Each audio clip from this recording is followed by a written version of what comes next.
November 18th, 1871.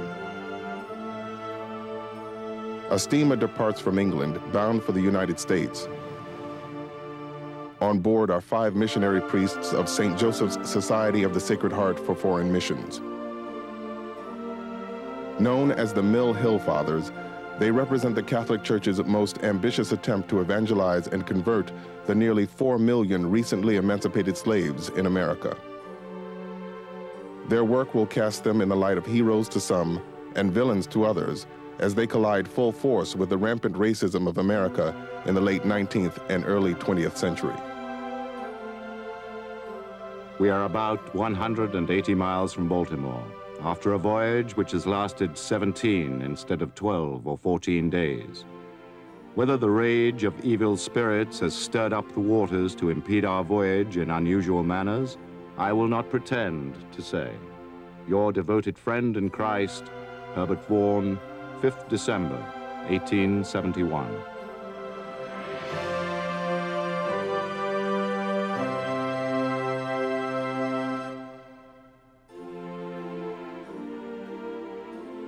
They were stepping into a cauldron, and they knew they were stepping into a cauldron, and they stepped into it even though it was boiling, and they took the effects of the boiling.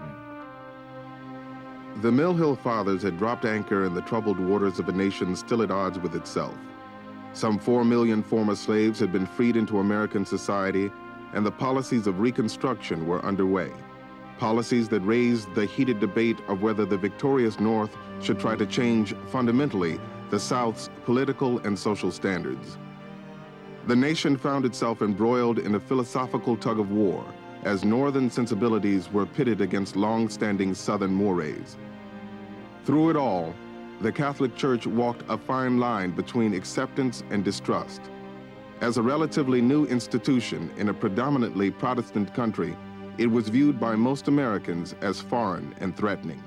The church was in a bad situation as far as the public was concerned in a good 85 to 90% of the population of the United States.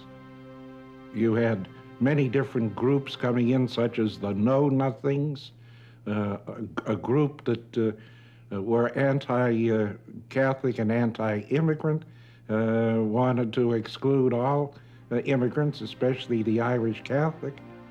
So it was very difficult for Catholics to get started.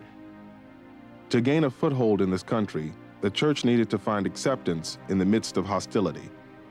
At the same time, it faced one of its greatest moral questions: how to respond to the spiritual and social needs of the emancipated slaves.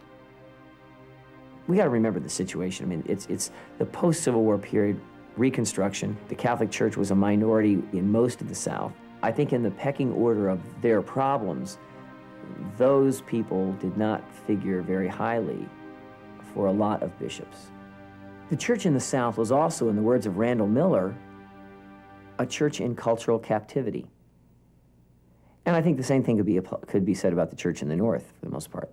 That is, the church reflected the values, the racial norms, the racial views of the people of its area. It accommodated. The fact that there was not a black Catholic clergy made Roman Catholicism seem like a white church to many African Americans. Whereas in Protestantism, black ministers had begun to develop in significant numbers by the 1760s, 1770s, and had begun to pastor their own people, to establish their own churches. By the late 1700s, pockets of black Catholics had developed in the Maryland, Louisiana, and Gulf Coast regions as a result of an influx of Catholic refugees from the Haitian Revolution. 2 communities of black nuns, the Oblate Sisters of Providence, established in Baltimore in 1829, and the Sisters of the Holy Family, established in New Orleans in 1842, helped to provide for their spiritual needs. But evangelization efforts were never fully realized due in part to the lack of a recognized black clergy. However, by the mid-1800s, 3 men of African descent had reached the altar of the Catholic Church. Patrick Healy became president of Georgetown University. His brother, Alexander Healy, was named rector of Holy Cross Cathedral in Boston. And in an unprecedented appointment, the oldest brother, James Healy, was named Bishop of Portland, Maine. But as illegitimate sons of a slave and her master, they were often mistaken for white and associated more closely with their Irish rather than African heritage. Their own ministerial lives as priests were not dedicated or devoted to the black population. They became important as models, as firsts for black Catholics to look back and reclaim, but during their own lifetimes, their impact upon bringing Catholicism closer to blacks was nil.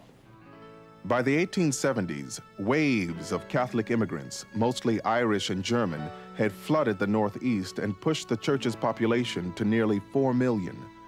The American Catholic Church was transformed into an immigrant church.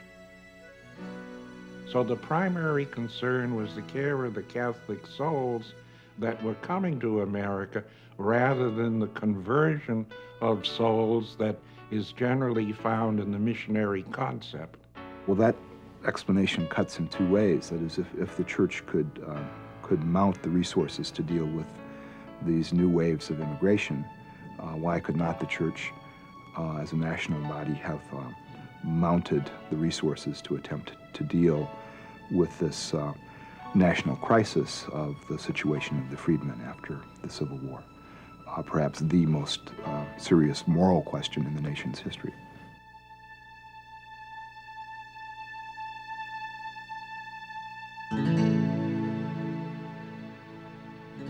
Martin John Spalding, Archbishop of Baltimore, addressed that moral question. While the majority of the American church paid little attention to the needs of the freedmen, Spalding was leading the cause for African American evangelization. He saw, in his words, an opportunity for the reaping of a harvest of souls which, if neglected, may not return. In October of 1866, with the backing of Rome, Spalding convened the Second Plenary Council, a gathering of all the American hierarchy. At that meeting, he presented his position. At the Plenary Council of Baltimore, after the war, this issue was presented. And it was even suggested that a vicar apostolic, a priest or a bishop with a bishop's rank, would be appointed to administer and oversee missionary efforts to the freedmen. And this idea was laughed out of court by many of the Southern bishops.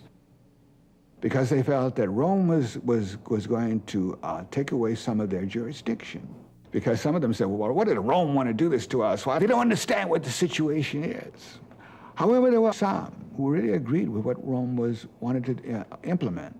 But there were others who, even one bishop who said, you know, if we do this, it would be as if we were saying that we had not done enough from the beginning.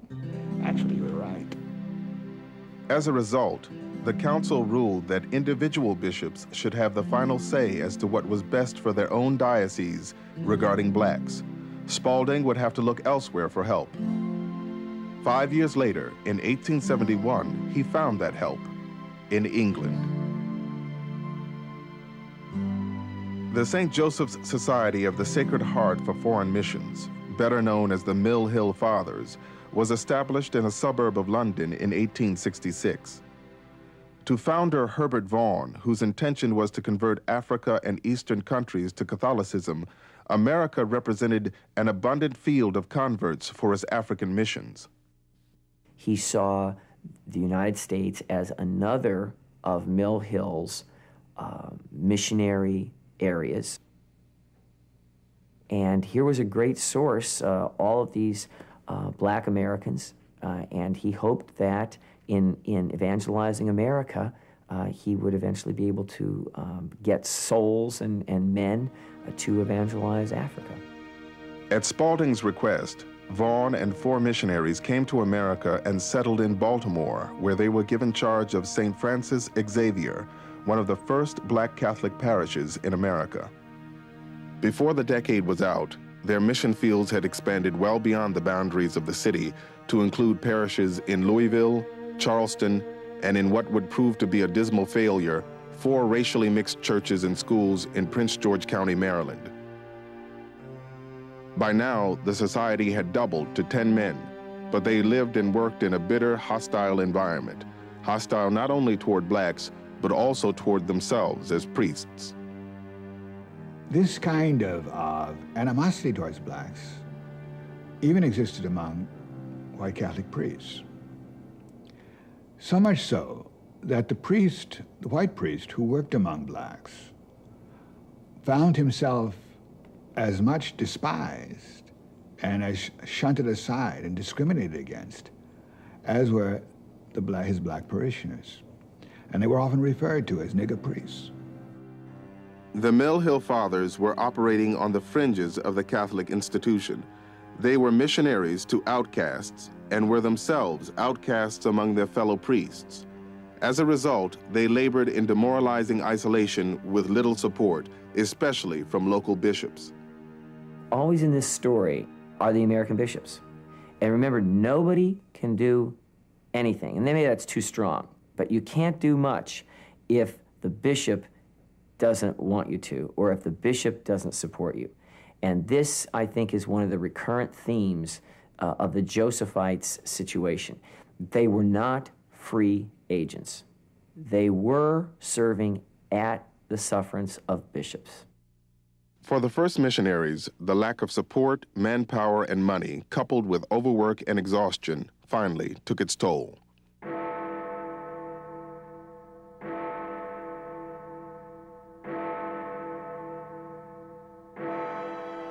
Sickness, death, and discouragement had eaten away at the ranks of the society, and by October of 1877, the only Catholic mission to African Americans was teetering on the brink of collapse. But in the wings was an enigmatic yet visionary young man who would pull them back from the edge.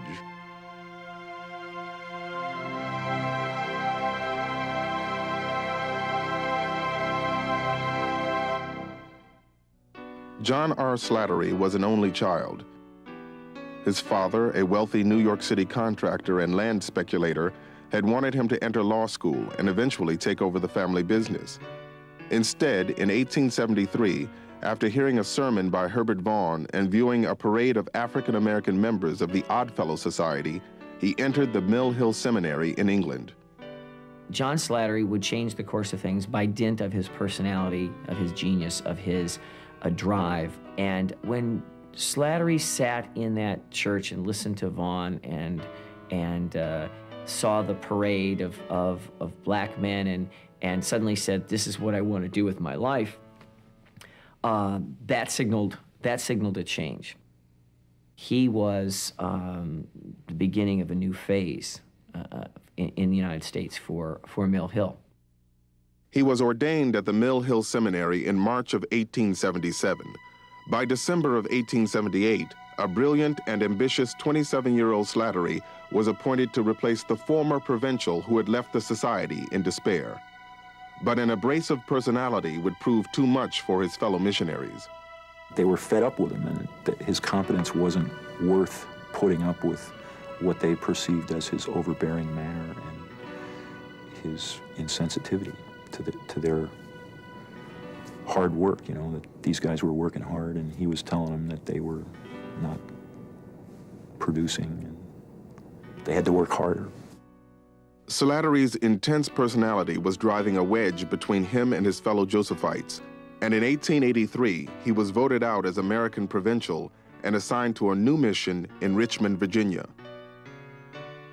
It was a ramshackle post with no church, no rectory, and a congregation of less than 40. Slattery let his feelings be known. Of course, Richmond is always distasteful to me. What Portland prison is to the convict, Richmond is to me. It is the place of my shame and disgrace, the place of my exile. John R. Slattery, November 24th, 1885. He went there very disappointed with the world, because it was at this time that you began having Mill Hill accepting the missions in Punjab, Madras in India, going up into Tibet and Afghanistan. And this was to Slattery an escape from what he considered the prime importance, the African American community in the United States.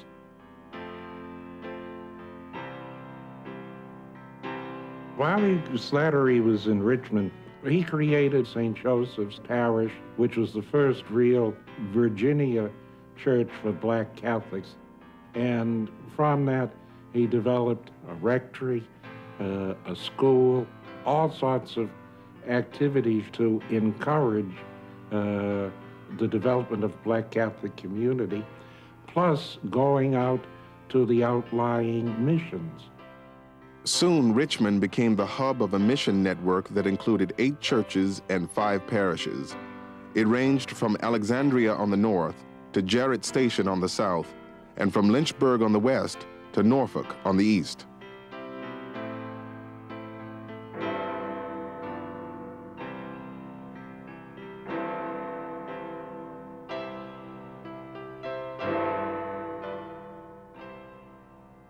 As the bell of St. Joseph's rang, Slattery's place of shame and disgrace was transformed into his triumph.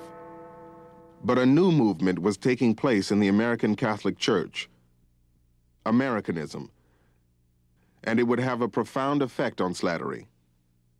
This genuine science, this intellectual liberalism inspired in me the greatest hopes for the future of Catholicism in my country.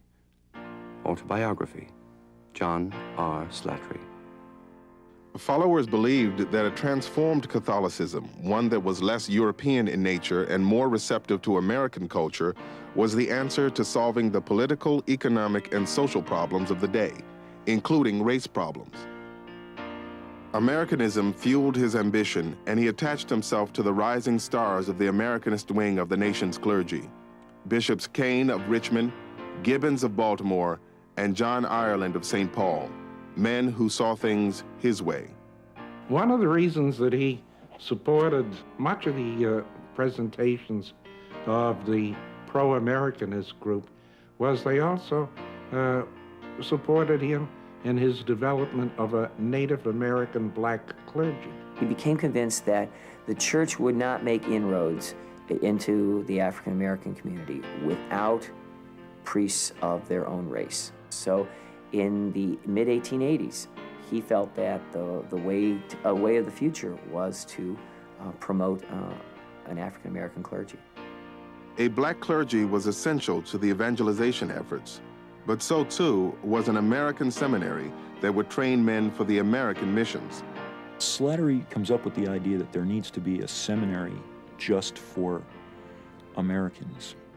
And this is part of the idea of training people just to do the work with African Americans and not to be able to go to Punjab or wherever.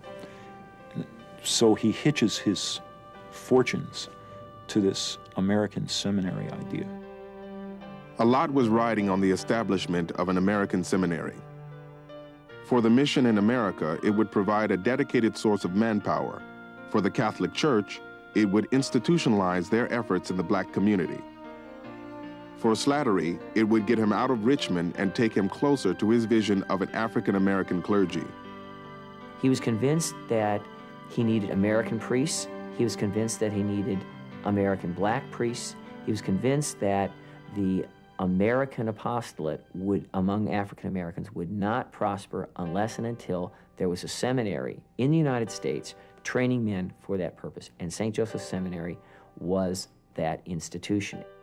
On September 9th, 1888, after 4 years of letter writing and lobbying, the Western Maryland Hotel in Baltimore was dedicated as St. Joseph's Seminary, and Slattery was named rector.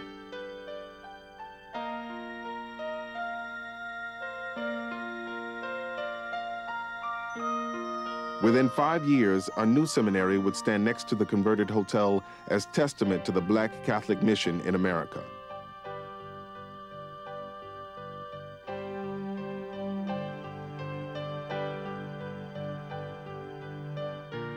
Slattery had come out of Richmond in style and was back in a position of leadership where he could push toward his vision of a black clergy.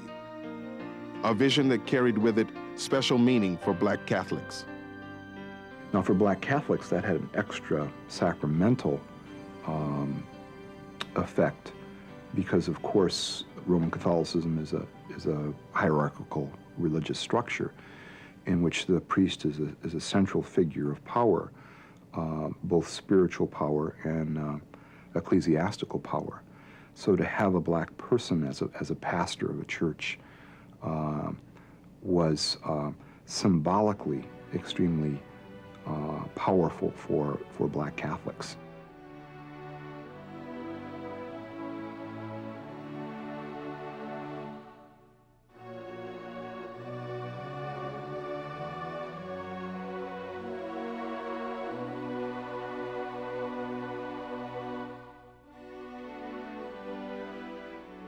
I rejoiced when I heard that I was to be sent to America.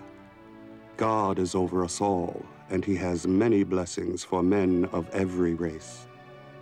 Augustus Tolton, January 1889. It was a bold move by Rome that in 1886 placed 32-year-old Augustus Tolton, the son of former Catholic slaves, into America and into the hearts of African Americans. Although he wasn't from Mill Hill, he was the first recognized Black Catholic priest, and his arrival was met with celebration. The idea of blacks as priests, particularly in the late 19th century, when the issue of racial uplift was a very formidable idea and goal among Black Americans, the idea of black priests was welcomed, was celebrated as a sign of black achievement and as a sign of black equality. After his ordination in Rome, Tolton was given a parish in his hometown of Quincy, Illinois, where he preached to capacity crowds. But with the crowds, there was also the loneliness of being the only recognized black priest in the nation. In a letter to Cardinal Gibbons of Baltimore, he wrote, I must say, my dear Cardinal, that I have never found a companion of my color since I have returned from Rome.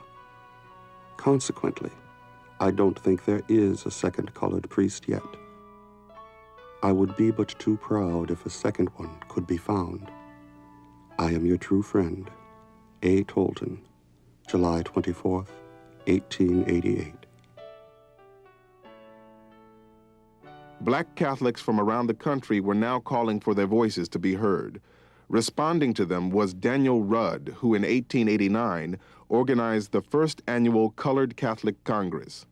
I think the role that he played was to make Black Catholics aware of themselves, and he had it in mind. You know, we're going to be able to show to our fellow blacks that the Catholic Church, the great Catholic Church, he always spoke about things about the great Catholic Church, has no fear in having its Black Catholic members come together. And at the same time, he felt that it was important that white Catholics should see that Black Catholics were a group that was intelligent, that was in many ways influential, that it had something to say and so forth. All those things were true. I mean, he was quite correct. The groundwork for an active African-American laity had been set, and their platform bore witness to the times. It's very interesting when you look at the Congresses and what they began to attack. You have a sinking feeling that all of this is very familiar. They talk about the lack of evangelization among black people. They talk about poor schools and the lack of opportunity for equal education for black youth. They talk about the lack of jobs and training for jobs available for black people in general. They talk about difficulties in family life. The issues that they outline by the closing Congresses could fit an agenda today very easily.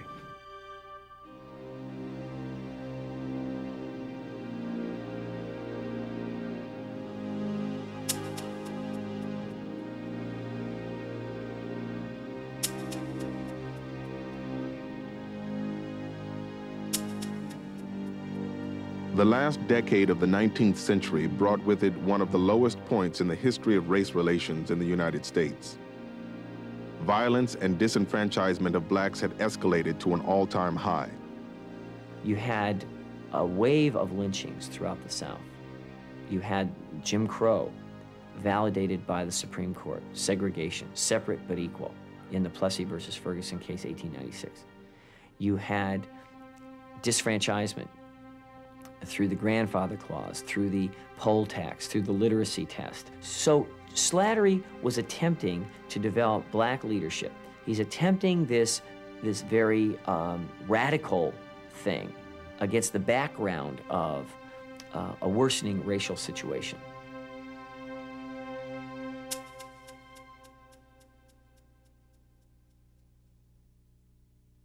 Despite the eroding racial climate, Slattery's efforts to develop a black clergy culminated in 1891 with the ordination of Charles Randolph Uncles as a Mill Hill priest. It was the first time in the history of the American Catholic Church that an African American was allowed to be ordained in the United States. It was a moment fraught with symbolism. Tolton had been ordained in Rome, and all of the Healy brothers had been ordained abroad. So for a priest, a black Catholic priest, to be ordained here in the United States in the cathedral in Baltimore, the mother church of American Catholicism, by Cardinal Gibbons, the leader of the American Catholic Church, was a moment of high symbolism.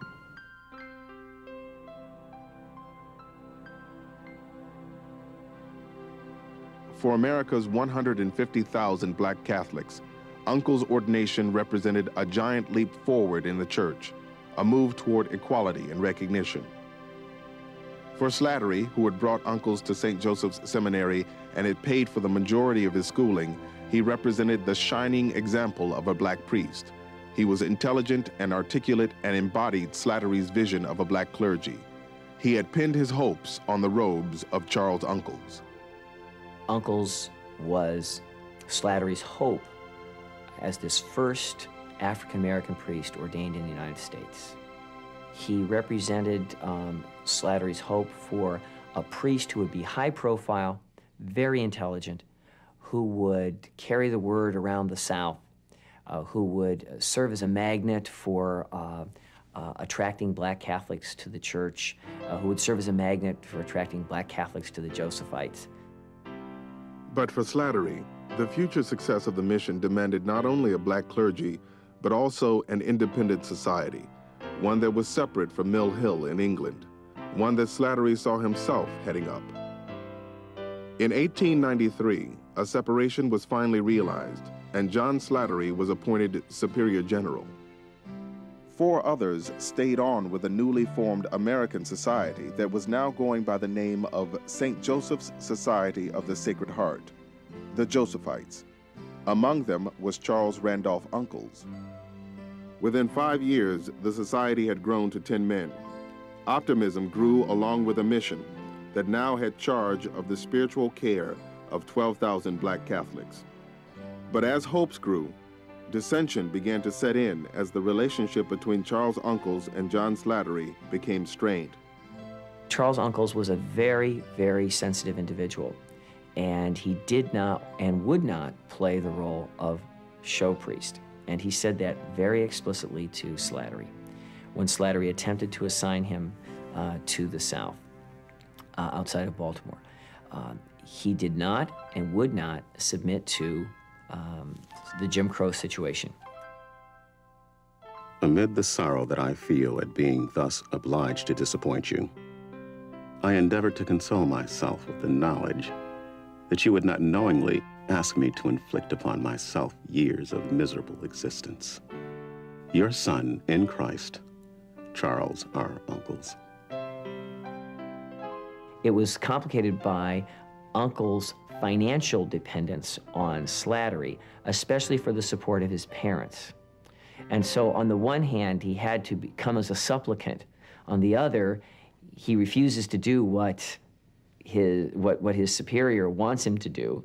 And so there was great tension. And I think Slattery felt betrayed, and he was very disappointed and made no bones about it.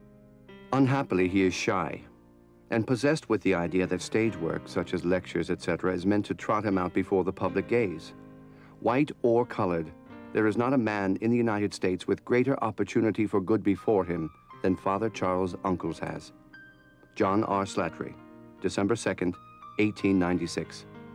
He was blind to the terrible situation that these guys were in, like how hard it was for them to function as priests because people didn't accept them always.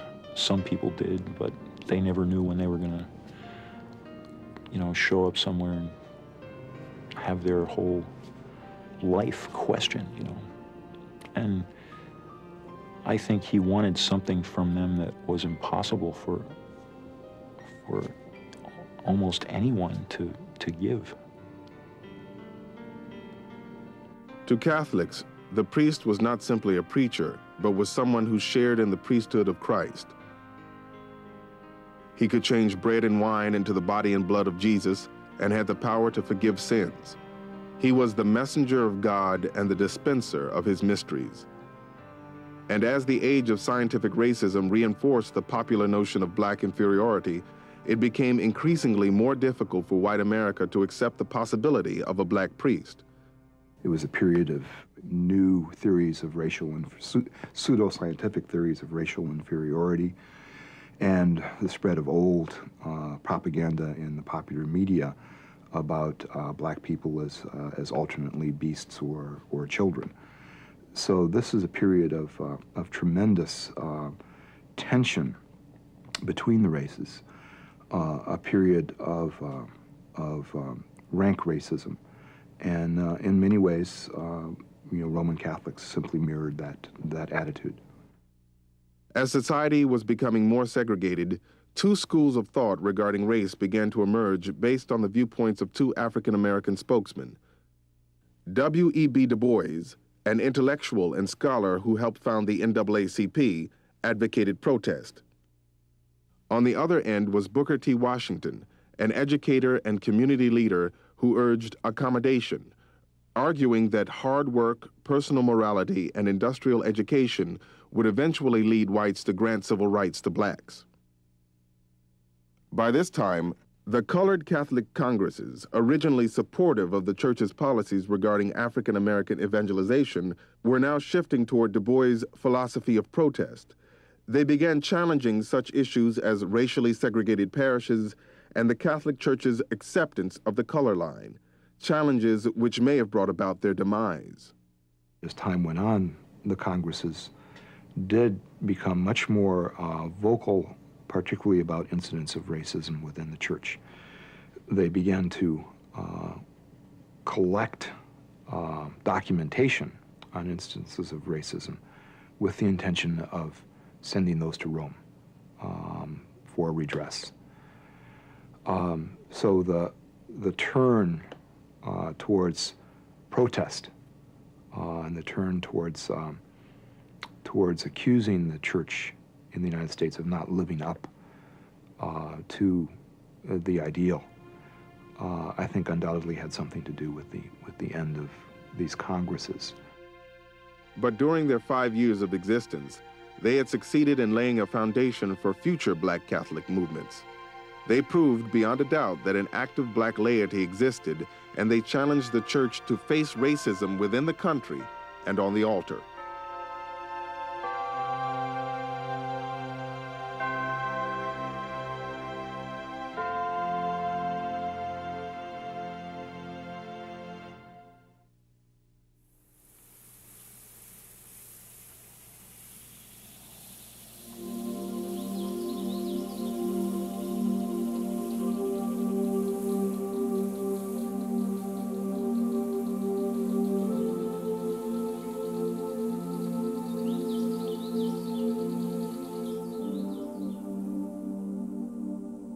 Petite Prairie lay 100 miles northwest of New Orleans, amidst 60 square miles of bayous, swampland, and forest that were populated by nearly 500 black Catholic Creoles. It was here in the suffocating summer heat of 1897 that the Josephites began their first mission in the Deep South. Established by the recently ordained Pierre Lebeau, the mission also represented the Josephites' first movement into a predominantly Catholic area. Now, up to this point, the Josephites had been establishing missions in southern areas like Richmond that did not have many Catholics, with the idea of evangelizing. Pierre Lebeau went to a Catholic area, an area that had not had a priest for a long time, and when he came into this town, the people flocked out of their houses and they yelled in their Creole French and fell on their knees and you know, thanked God, and they hadn't seen a priest in a long time, but they had kept the faith, and so it signaled a movement of the Josephites into more Catholic areas, into the Catholic Gulf Coast. The society was moving forward. With recent ordinations, there were now 19 Josephite priests ministering to over 6,500 black Catholic parishioners, and more priests were on the way. Yet Slattery's vision of a black clergy was proving elusive, due in part to what he saw as his failure with Charles Uncles. Uncles basically spent a life as a teacher at the seminary, insulated from a lot of the Jim Crow around him, and he was a reminder there to Slattery of Slattery's foiled plan. As the 19th century came to a close, Slattery received a crushing blow that would force him to reevaluate his beliefs and his priesthood. 1899 is a pivotal date because that's when the papal letter censuring Americanism comes out. And Slattery is crushed by that. He feels that that's a cutting off or a betrayal of all of his hopes for the American Catholic Church. It's the defeat of the party that he belongs to, you know, the Americanists. And so he's very disillusioned by that. And his great life's work of having black priests is not turning out. The Pope is saying that Americanism is not good. And so things are not well for John R. at this point.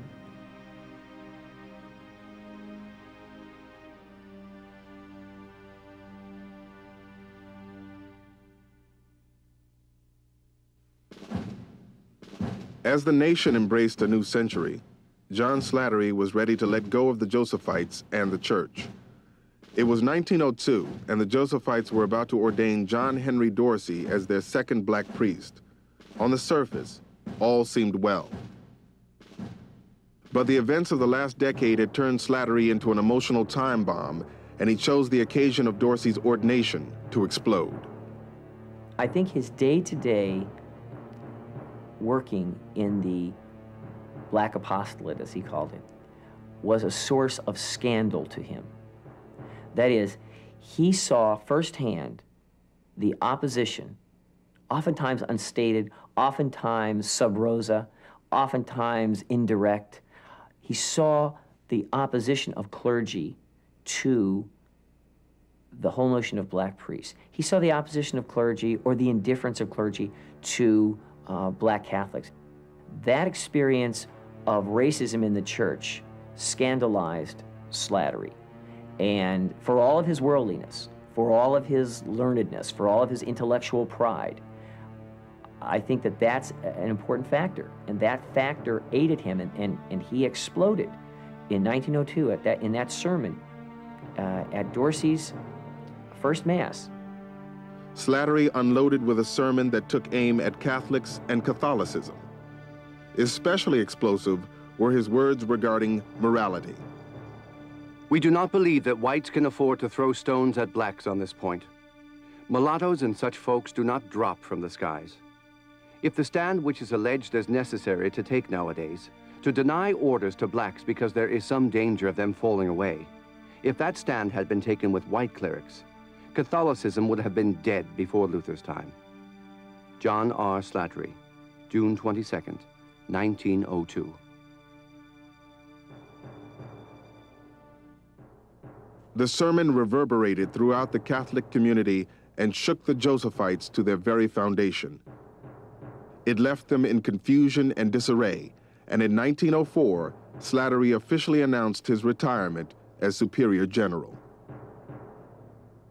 In September of 1906, he renounced the Catholic Church. I painfully felt my powerlessness and solitude in the face of such strong and widespread prejudices. The Church is a mother, and she is neglecting her children of the black race. 1,000 incidents pointed it out to me every day. Thus, I was often tempted to think that the Church wasn't a society of divine origin, but a human institution, and that Christianity isn't a universal religion, but only the product of a certain evolution of the white race. Autobiography, John R. Slattery.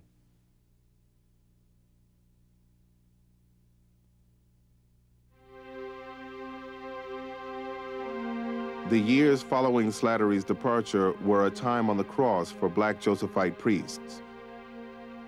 It was also a time of trial for the Josephites, as the society was adrift with ineffective leadership in a gathering storm. And it drifted in part because of the trauma of its founder leaving and then denouncing the church. And it foundered because it encountered virulent racism. It encountered opposition from bishops. It encountered the face of race in the South, and it saw the agony of its few black priests. From my ordination till the present, my life has been one heavy cross. John Henry Dorsey, August 7th, 1907. John Dorsey's priesthood opened with a tumultuous incident.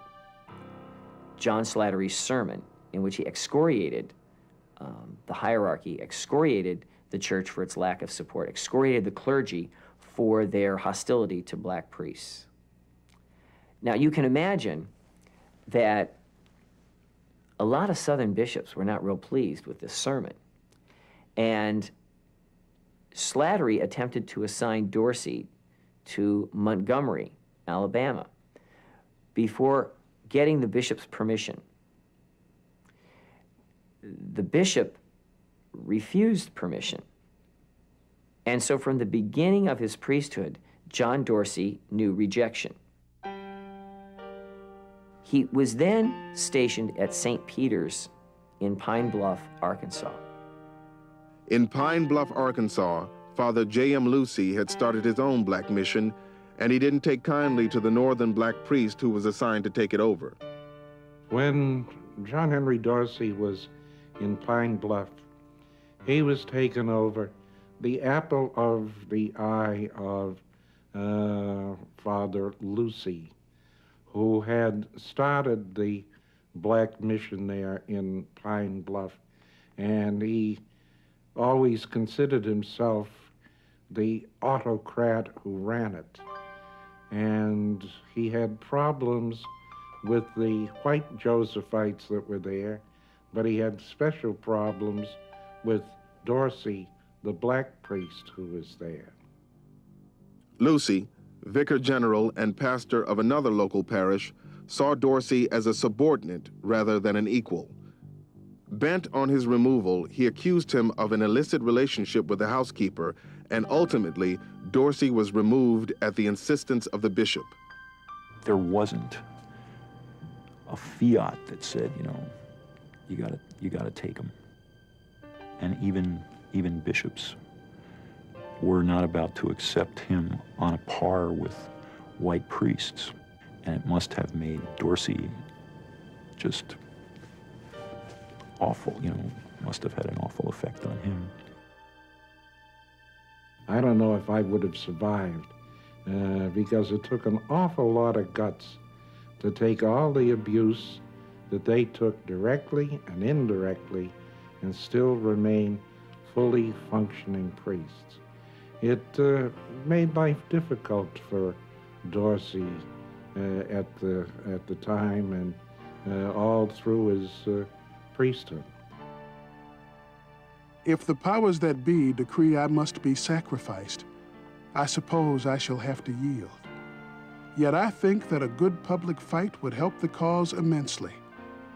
We must not lie supinely on our backs. If we do, we shall never gain anything. What is worth having is worth fighting for. Your son in Christ, John Henry Dorsey. With no diocese willing to accept him, Dorsey was sent to preach missions deep in the Jim Crow South. My first time hearing of a black Josephite was hearing my mother talk about having gone to missions preached by Father John Dorsey. It was clearly a landmark experience in her life to hear him because he was a black priest. But as I remember, she didn't emphasize that. What she emphasized was that he was a very moving preacher, that he was, his missions were a religious experience that was memorable for her. Dorsey was billed as the great pulpit orator as he conducted hugely popular missions in the South. But despite his popularity, he was continually burdened by racial prejudice and subjected to virulent attacks in many of the political papers of the day. Eventually, it all caught up to Dorsey, and for him, the cost of faith was his spirit. Bitter and broken, he struggled with alcohol, and by 1917 was living in relative obscurity at St. Joseph's Seminary.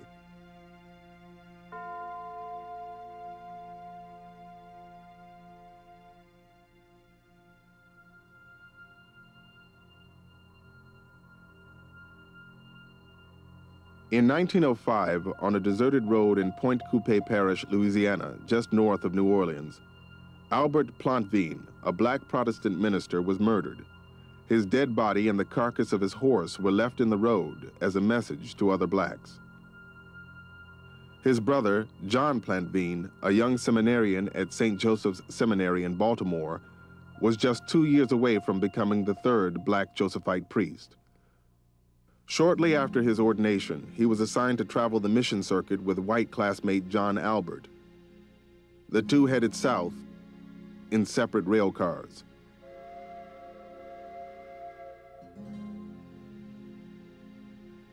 In Petite Prairie, Pierre Lebeau's parish had been temporarily closed.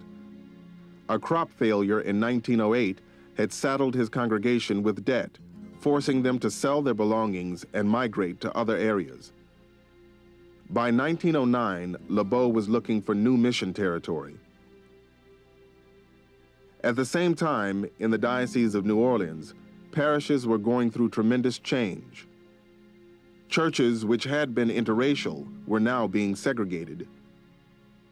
As a result, recently appointed Archbishop James Blank had asked Lebeau and the Josephites to take over St. Dominic's, the newly established black parish. To smooth the transition from interracial to segregated, Lebeau suggested Plantvin preach at the dedication. The young Josephite saw the opportunity as a homecoming, but he received unexpected news. Bishop Blank has refused to give me the mission in his city. This comes to me as a thunderbolt, for I never expected. Now, my life is a perfect wreck. John Plantvin, March 1909. Blank's refusal, which may have been prompted by fear of racial unrest, crushed Plantvin's spirit, but he had no intention of going quietly into the night. He appealed to Justin McCarthy, Superior General of the Josephites, and to Rome for help. There are certain things about which one must keep quiet, but there are other things that quietness don't help. What we want is just enough backbone to hold our ground and stand for the right. And then Though you are knocked down to earth, you will rise. Truth and righteousness will always stand. John Plantveen, April 1909. But there was no homecoming. According to Blank, it was best to wait for the proper time. That phrase, it's not the proper time, echoes down through the decades of the 19th century and well into the 20th century. It's not the time. This sense of prudence was a cover for bishops and priests for the better part of a century in terms of issues of equality among black Catholics. This young man of tremendous promise, of tremendous talent, a man who had trusted that good would prevail. I mean, all the idealism of youth, just smashed against the realities of racism in the South. Plantveen was assigned to St. Francis Xavier Parish in Baltimore as assistant pastor. After contracting tuberculosis and suffering a nervous breakdown, he died in 1913 at the age of 42. He had been a priest for 5 years. Christianity is in many ways a religion based in suffering. It's based on the crucified God, based on the crucifixion as the mystery that leads to resurrection. It's also based upon suffering in terms of the important role of martyrs and confessors within the history of the church, that there's been a particular value placed upon suffering for the faith. And it's in the lives of men like uncles Dorsey and Plantveen that one can see this suffering. In many ways, Plantveen's death symbolized the death of the first phase of the Josephites' efforts to foster a black clergy. Pursuing it further could jeopardize the entire mission. The coming years would lead to a reevaluation of the role of African American priests in the Josephite society. As soon as we begin to compromise with principle, we at once give birth to a problem insoluble in its every aspect, a problem which will become more and more entangled by every new method we advance for its solution. John Plantveen, June 1909.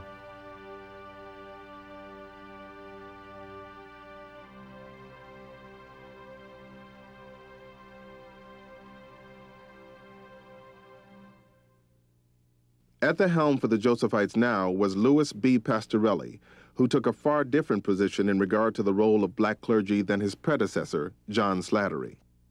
He was officially a superior general from 1918 through 1941, but in effect ran the society from 1912 to 1941. He was a great institution builder. He established many, many more parishes in New Orleans, a center of black Catholicism, but he remained very cautious and very careful on this issue of black priests. Pastorelli was caught in a dilemma. His first priority was the institutional stability of a society that, after the departure of Slattery, was on the verge of collapse. He believed that the Catholic apostolate among blacks depended on the Josephites, and he knew that the Josephites' very existence depended on support of the bishops, most of whom didn't support the notion of a black clergy. Pastorelli chose his steps carefully in order to avoid stepping on toes. He had also seen firsthand the pain that uncles Dorsey and Plantveen had experienced, and in a judgment call, backed away from the issue of black priests. He limited admission at the Josephite prep school, Epiphany College, as well as at their seminary to only an occasional light-skinned mulatto. In effect, he had closed the doors to blacks. In 1914, Catholic University also began denying admission to black students, a practice that would last well into the 30s. One of the era's most vocal opponents to this, as well as segregation in the church and at the Josephite Seminary, was Thomas Wyatt Turner and his lay organization that would come to be known as the Federated Colored Catholics. The concern for Turner and his organization was one of equity and justice, and a black clergy went to the heart of the issue. I think that one of the most important things for people to understand is that the desire of the Federation to have black priests arose out of a conviction on their part that the lack of a black clergy represented not only the inability of blacks to have equality in the church, but that the clergy represented the power structure in the church, and that they, as black Catholics, as a lay organization, would never be able to assert any level of authority or power in the church so long as their members were excluded from clerical ranks in any great number. The Federation also challenged the American Church's position that the difficulty of developing a black clergy arose out of the social conditions of segregation and racism. Turner's response to that position, that excuse, so to speak, was that this was not a social issue, it was a moral issue. And for the church, as a quintessentially moral institution, to say that it would not address an issue that was a moral issue was in fact not to be a church. By this time, two Josephites, Joseph Ancio, a priest with family members in the Roman hierarchy, and John Albert, Plantvin and Dorsey's former mission band partner, had written to Rome describing the situation being faced in the segregated South. Rome is very helpful. Rome can tell the American church, and once in a while, the American church listens to Rome. And Rome had to start putting the squeeze on the American church. And as a result of his letters, Rome sent a query to the American church as to the validity or non-validity of what Ancio was saying and what the American church was going to do to rectify it. And so out of letters and the experience of the Josephites and the observations of the Divine Word people, a Dutch-based group who were just beginning their work in the South, and pressure from the Holy See,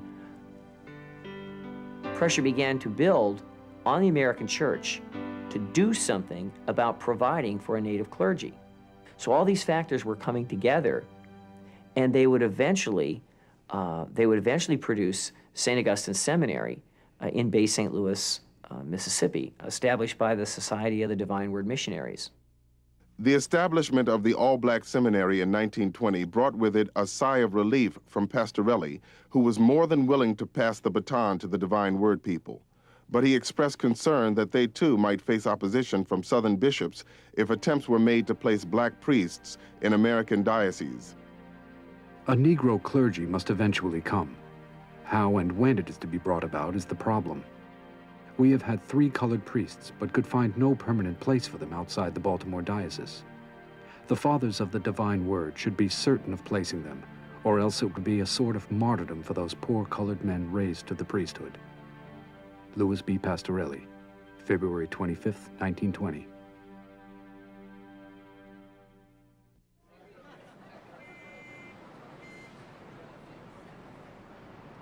By the beginning of the second decade of the 20th century, America had hit its stride. World War I had ended, and the Roaring Twenties reflected the optimism.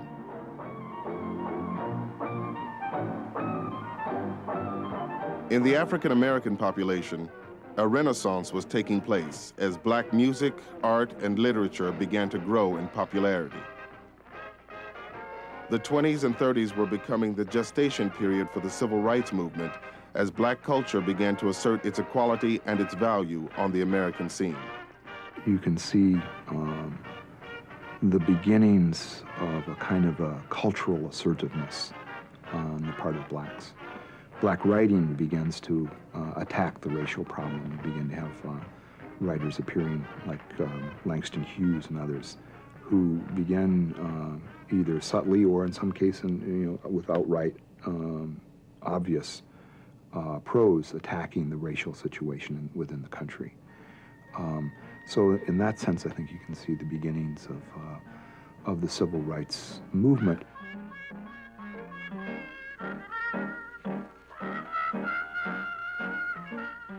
During this time of emergence, the efforts of the Society of the Divine Word drew strong support from Rome, and in 1934, the first 4 black priests were ordained from St. Augustine's Seminary. At the insistence of Rome, they were accepted into a local diocese. It was a watershed moment in the struggle for an African-American clergy. The ordination of the first 4 black priests from St. Augustine's in the mid-30s is important because there would be an ongoing stream, a small stream, but a very important stream coming out of that seminary. The baton had been passed, and in some sense it validated Slattery's vision as the right one. The new Josephite Seminary, which had been built just a few years earlier in a segregated section of Washington, D.C., stood in stark contrast to Slattery's vision. And with the recent death of Charles Uncles, the Josephites, for the first time since before their separation from Mill Hill in England, were left without a black priest in their ranks. They paid a big price for retreating on their initial vision. Although Pastorelli felt that the Josephites were doing all kinds of things to foster black vocations. They had black schools. They many times paid the tuition for the young men who were in the major seminary at St. Augustine's Seminary. And the Divine Word fathers themselves in their correspondence praised the Josephite fathers on the missions. So I think Pastorelli felt in his mind that he was doing what he could. But once St. Augustine's began turning out black priests, and once they were able to get into parishes in 1934, and that was a touch-and-go situation for a while, then the Josephites themselves realized that they had to change.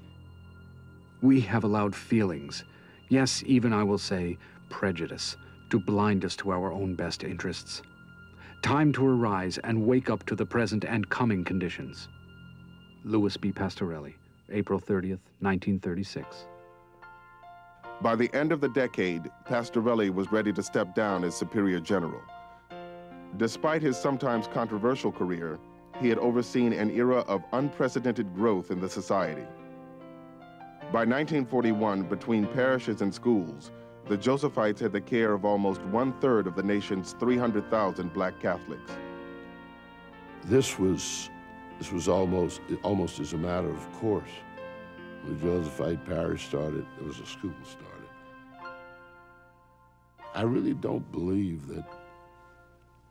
that part of the Josephite work has ever been fully appreciated. You know, just what those schools have done. Seen as offering a quality education, black Protestants began enrolling their children in Catholic school. Part of what was required was that the children attend catechism lessons with the other students, and that they come to Mass on Sundays, and that their parents bring them to Mass on Sundays. So we got a gradually increasing numbers of black Protestants exposed to Catholic doctrine, exposed to Catholic piety, and converting to Catholicism. So between 1930s and 1940s and down into 1950s, the number of black Catholics growing through conversion is extremely significant in the Roman Catholic Church. And so the building of black churches, the building of black schools by the Josephites was an extraordinarily important element in preserving and fostering black Catholicism. And so that's an enduring legacy to the Josephites and to their mission to black Catholics.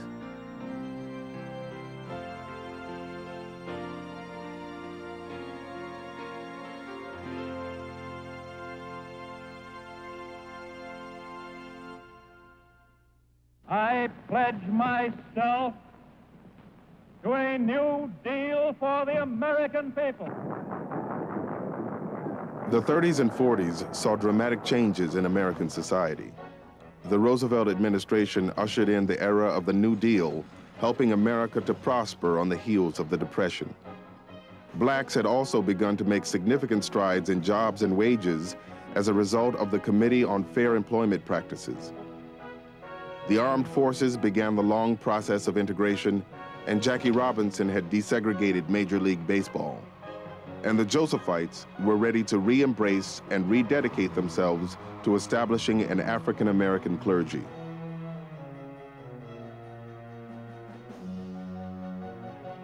Taking over for Pastorelli was Edward Casserly, who in 1942 reopened the doors of the seminary and the prep school Epiphany College to African Americans. But Edward Brunner, rector of Epiphany, took a somewhat different stand on the open door policy. And it was here that the Josephites' last great philosophical battle over the issue of black priests would take place. Brunner raised again all of the objections. I want black priests, he said, but where will we put them? Will the bishops accept them? Casserly insisted that Brunner accept these men. And he said, basically, we have to trust in the slow work of God. We have to trust that if we're doing the right thing, that we are going to find a way to do it. And so these men were accepted. And Casserly changed the complexion of Epiphany Apostolic College. And then, as a result of that, the complexion of the Josephites began to change. A crucial piece of John Slattery's legacy had been reclaimed, giving the Josephites back their identity and re-energizing them for what lie ahead.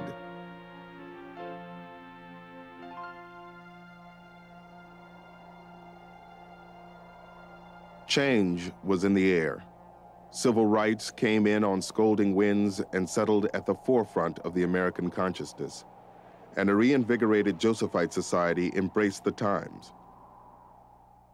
In 1954, 2 months after the Brown versus Board of Education decision that banned segregation in public schools, the Josephite delegates to the General Chapter committed the society to promote integration throughout the Catholic Church and the United States.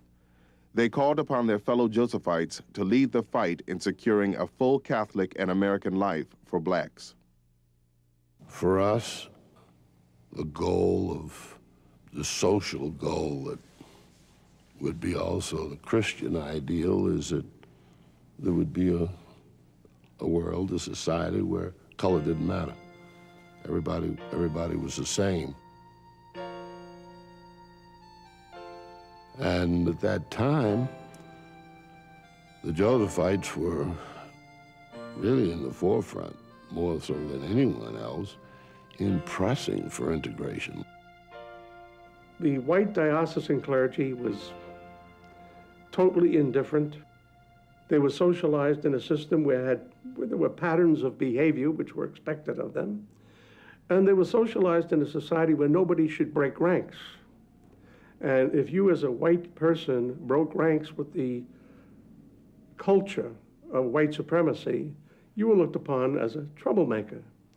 And the Josephites were all considered as troublemakers because we were into the boycotts, we were into voter registration, we were into picketing. As public outcry grew stronger, the Josephites stepped up their involvement on the front lines, while behind the scenes, St. Augustine's High School in New Orleans, run by the Josephites, was proving to be a linchpin of their efforts. The greatest single empowerment you can give to any people is education. That is empowerment. And we began to empower them at St. Aug. And you can look, your hospitals or St. Augustine's doctors, your law firms, St. Augustine's lawyers, the business industry, labor, politics, all over the city. And we saw that from the very beginning happening. We promised the kids that one day the doors would open and they would be ready. And that happened. The doors were also opening for African American clergy. Of the 106 black priests in 1960, 31 were diocesan.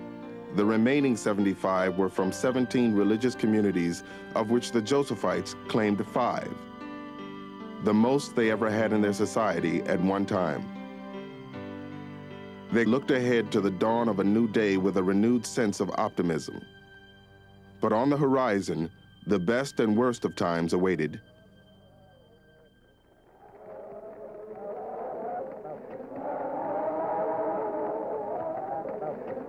By 1963, the civil rights movement was in full swing, and in 1965, 1 year after the passage of the Civil Rights Act, America's eyes were focused on Selma, Alabama.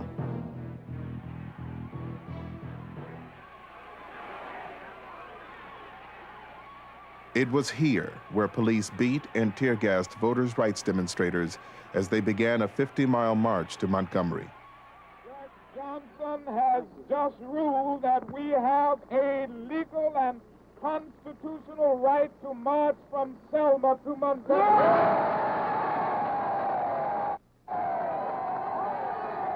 As civil rights leader Martin Luther King reorganized the march, he looked to the clergy for support.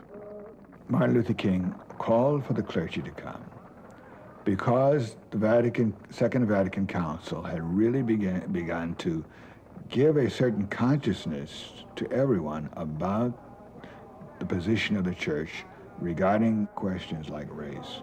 And Selma was a turning point because for the first time you had clergy and religious coming out and demonstrating publicly. I'm trying to do what is God's will, and I am here to witness with you and encourage you. Just yesterday, I said again to some of my employees, the heroes and heroines of American history are walking the streets of Selma today. I am happy and privileged to be here with you. God bless you. It is a matter of history that even though the church remains the same, she can change her methods. There are parts of her structure that she can change, and that evidently she must change in order to meet the challenges of this era.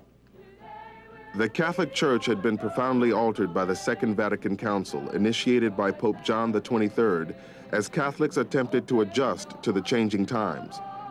And in 1966, the Reverend Harold Perry, a Divine Word priest, was appointed as Auxiliary Bishop of New Orleans, the first black bishop since James Healy in 1875. And as a new church began to take its first steps forward, the tenor of the times raised many questions for young Josephite seminarians. A seminarian such as myself was faced with the question, should I be sitting in the seminary with the protection that academic life presents and seminary life presents? So should I be out there in the streets demonstrating like everyone else? Or should I, is this going to be a value to the people of whom I serve? What value will theology, will philosophy be to the cause? So there were many internal questions that were raised at the time when I was in the seminary. It was a period of change, the likes of which I don't think I've experienced since. For the Josephites, that period of change was not what they anticipated, as the optimism of the previous years all but evaporated in the heat of 1968. I was assigned to the seminary as dean in the fall of '68, and I was there until '71, 3 years. And those were, well, there's no other way to say it. Those were tough years. Those were tough years.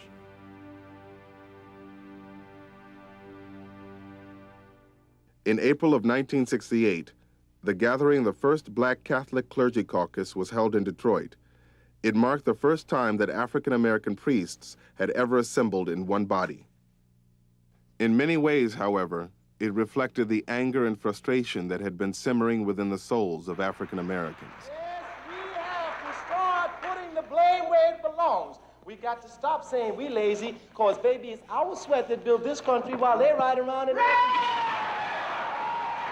It was an anger that reached its boiling point after the assassination of Martin Luther King and spilled into the streets of America. An anger that overflowed into the church. The Black Catholic Clergy Caucus had its meeting. It was called in 1968, a few weeks after the assassination of Martin Luther King and the riots that followed. It was important that black priests get together in a caucus. and to talk about the fact that Mayor Daley of Chicago had issued orders to shoot to kill in terms of looters. We as priests had to say something, we had to do something in this kind of situation. We just couldn't be silent. And this was the first time all black priests had ever assembled in one body. It was very, very interesting for me. It was tremendously interesting because the anger again that came forth, it was tremendous anger. And one began to see all now, it wasn't just talking about the riots, it wasn't just talking about what Mayor Daley had said.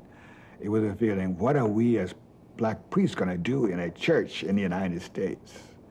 And very quickly it escalated then to anecdotes of how I have suffered or what others have suffered, policies, and then where do we go from here? And with that came the manifesto.